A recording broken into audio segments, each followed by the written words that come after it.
ఎలా ఉన్నారు? బాగున్నారా?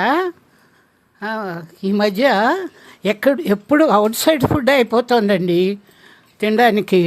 అదే అందుకే మా కోడలు ఛాలెంజ్ చేసింది, ఒక 10 days బయట ఫుడ్ తినకుండా ఇంట్లోదే తినాలి అని చేసింది.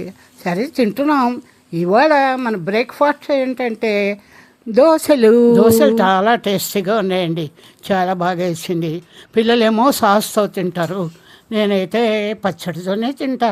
నెక్స్ట్ మన లంచ్ ఏమిటంటే ఆనపకాయ పప్పు, అరటికాయ కూర, రెండే చాలా టేస్టీగా ఉన్నాయి. ఇక డిన్నర్ సంగతి అంటారా, ఏం చేయాలి అత్తయ్య గారు అంటూ వచ్చి అడిగింది నా కోడలు. ఏముందమ్మా, చపాతీలు చెయ్యి అన్నా. అంతే. అమ్మో, చపాతీలా? పిండి కలపాలి, చపాతీలు వత్తాలి, కాల్చాలి. అమ్మో, ఇవన్నీ నా వల్ల కావదమ్మా. పొద్దున్నే మిగిలిన అన్నం చాలా ఉంది, పెరుగు అన్నం తినేయండి అంది. పెరుగు అన్నమా? ఏమిటమ్మా పొంది, ఏం చేస్తాం? ఈ మాత్రానికి నన్ను అడగాల? పోర్లే, అడ్జస్ట్ అయిపోదాం.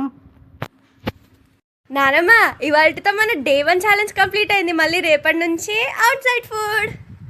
ఏంటి రేపటి నుంచి అవుట్ సైడ్ ఫుడ్? మన ఛాలెంజ్ 10 days మర్చిపోయావు.